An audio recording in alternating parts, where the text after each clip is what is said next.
राज्यात पहिलं पाऊल पत्रकारितेचं जगावेगळं. नमस्कार लाईव्ह.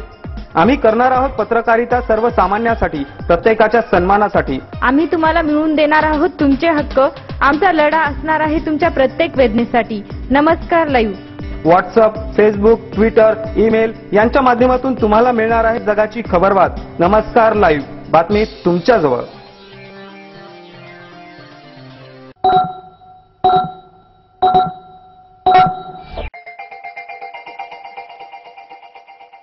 Good morning. मी सुदेशना धुतमल. आपण ऐकत आहात नमस्कार लाईव्हचं सकाळचं बातमीपत्र. सुरुवातीला हेडलाईन्स.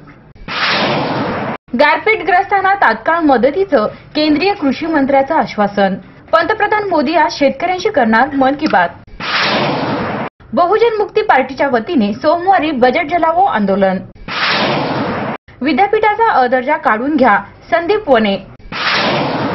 नांदेड जिल्ह्यातील 2,500च्या वर प्रेरक 33 महिन्यांपासून मानधनाविना. श्रीराम जन्मोत्सवानिमित्त पदयात्रेचे आयोजन. आता बातमीपत्र विस्ताराने. डिसेंबर महिन्यात राज्यात झालेल्या गारपिटीमुळे नुकसान झालेल्या शेतकऱ्यांना तात्काळ मदत करण्यात येईल असं आश्वासन केंद्रीय कृषी मंत्री राधामोहन सिंह यांनी दिलं आहे. केंद्रीय कृषी मंत्र्यांनी नाशिक जिल्ह्यात गारपीटग्रस्त तालुक्याची पाहणी करण्यासाठी निफाड तालुक्याला भेट दिली. गेल्या आठवड्याभरात अवकाळी पाऊस आणि गारपिटीमुळे झालेल्या नुकसानासाठी शेतकऱ्यांना 1 एप्रिलपासून मदत दिली जाईल असंही केंद्रीय कृषी मंत्र्यांनी सांगितलं आहे. पुढच्या आठवड्यापासून मदतीला सुरुवात करणार असल्याची माहिती कृषी मंत्री एकनाथ खडसे यांनी दिली आहे. राज्य आणि केंद्र शासन मिळून प्रति हेक्टर 25,000 एवढी मदत देणार असून ही आतापर्यंतची सगळ्यात जास्त मदत असेल असंही खडसे म्हणाले. शेतकऱ्यांना वीज बिलात सवलत देण्यात येईल, तसंच शेतकऱ्यांच्या मुलांची फी माफ करण्यात येईल असंही ते म्हणाले.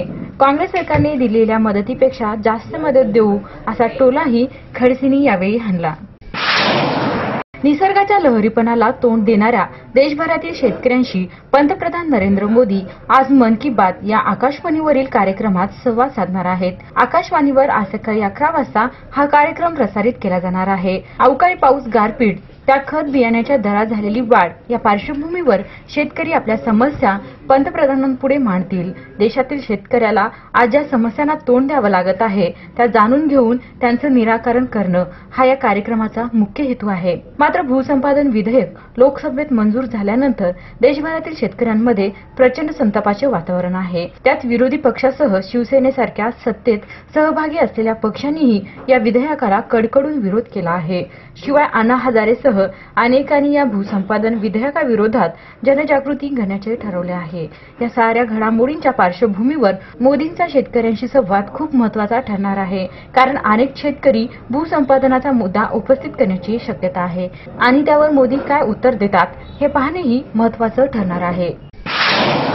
केंद्र व राज्य सरकारच्या बजेट 2015 मध्ये ओबीसी, एमबीसी साठी आर्थिक तरतूद न केल्याच्या विरोधात संपूर्ण देशात राष्ट्रव्यापी बजेट जलावो आंदोलनाचे आयोजन बहुजन मुक्ती पार्टीच्या वतीने करण्यात आलं आहे.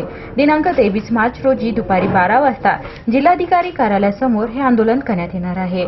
या आंदोलनामध्ये जास्तीत जास्त संख्येने उपस्थित राहण्याचे आवाहन साहेबराव चव्हाण, फुलाताई जाधव, अहमद कुरेशी, मारुती झगडे, सुरेश पेरके, मीनाक्षी कांबळे, लीलावती महागडे, मोहन वाघमारे, संतोष पावडे, जमदाडे, कलावंती साळंके, छाया फुले यांनी केला आहे.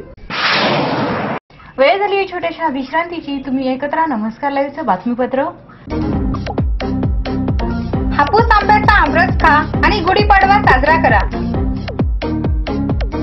अवीट गोडीचा अस्सल देवगडचा 100% नैसर्गिकरित्या पिकवलेला आणि कार्बाइड फ्री हापूस आंबा नांदेडमध्ये दाखल. यासाठी आजच संपर्क करा आणि आपली ऑर्डर बुक करा. त्याचसोबत फ्री होम डिलिव्हरी उपलब्ध. मिळण्याचे ठिकाण flower and flower shop number G2, centre point, Shivajinagar, Nanded. दूरध्वनी क्रमांक 024 62 24 56 56 94 23 78 54 56 73 50 62 56. आंब्याची ही जाहिरात आपल्या मोबाईलमध्ये दाखवा आणि आकर्षक डिस्काउंट मिळवा.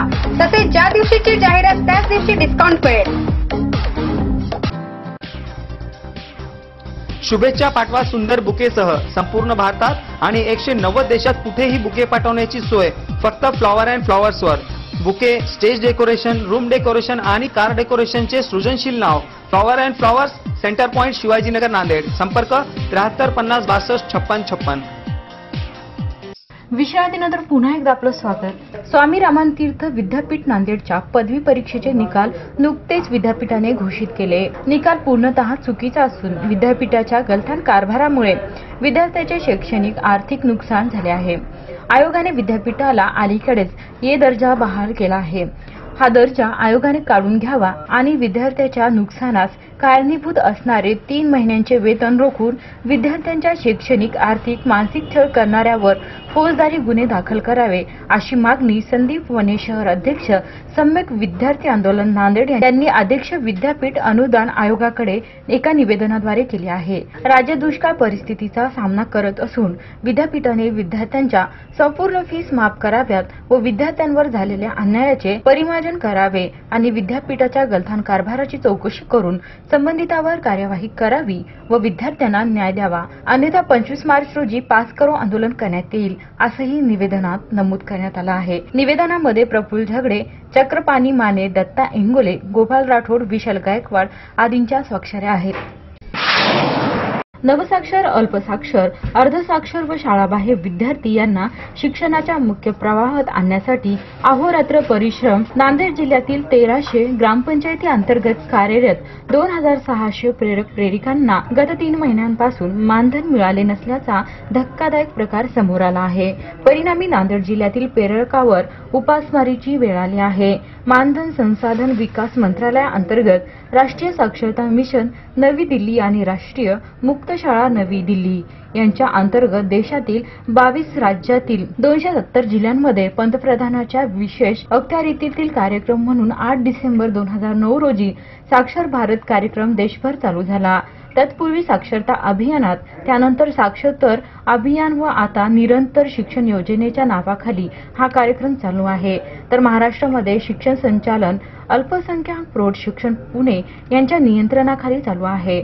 नवसाक्षर, अल्पसाक्षर, अर्धसाक्षर, शाळाबाह्य विद्यार्थी, शाळेतील गळती झालेले व ज्यांनी परीक्षा दिली नाही अशा 15 ते 35 किंवा त्यापेक्षाही जास्त असलेल्या प्रौढांसाठी हा साक्षर भारत कार्यक्रम राबविण्यात येतो. महाराष्ट्रातील जालना, नांदेड, परभणी, हिंगोली, बीड, उस्मानाबाद, लातूर, नंदुरबार, गडचिरोली, गोंदिया आदी 10 जिल्ह्यात सदरील कार्यक्रम राबविण्यात येतो. नांदेड जिल्ह्यातील जवळपास 1300 ग्रामपंचायती अंतर्गत 2600 प्रेरक व प्रेरिका कार्यरत आहेत. निरक्षरांना प्रामाणिकपणे साक्षर करण्यासाठी पुढाकार घेणाऱ्या या प्रेरकांना मागील 33 महिन्यांपासून मानधनच मिळाले नाही. अवघ्या 2000 रुपयावर ज्ञानदानाचे कार्य करणाऱ्या या गुरुजींना खऱ्या अर्थाने मानही नाही आणि धनही नाही अशी केविलवाणी अवस्था झाली आहे. तर केवळ अर्धापूर, भोकर, कंधार व लोहा या 4 तालुक्यातील प्रेरकांना ऑक्टोबर व नोव्हेंबर या 2 महिन्याचे मानधन मिळाल्याचे सांगण्यात आलं आहे. जुलै 2012 पासून आजपर्यंत म्हणजे जवळपास 33 महिन्याने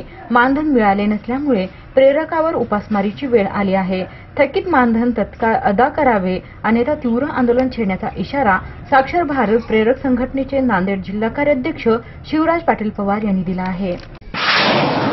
28 मार्च 2015 रोजी श्रीराम जन्मोत्सवानिमित्त शहरामध्ये जन्मोत्सव दरवर्षी उत्साहात साजरा करण्यात येतो. याही वर्षी श्रीराम जन्मोत्सव समिती नांदेड यांच्या वतीने शहरात सकाळी 11 वाजता गाडीपुरा श्री हनुमान मंदिर येथून पदयात्रा श्री रेणुका देवी, एमजी रोड, जुना मोंढा, गुरुद्वारा चौक, महावीर चौक, वजीराबाद चौक, वजीराबाद चौरस्ता, कला मंदिर, शिवाजीनगर, श्रीनगर मार्गे अशोकनगर पर्यंत जाणार आहे.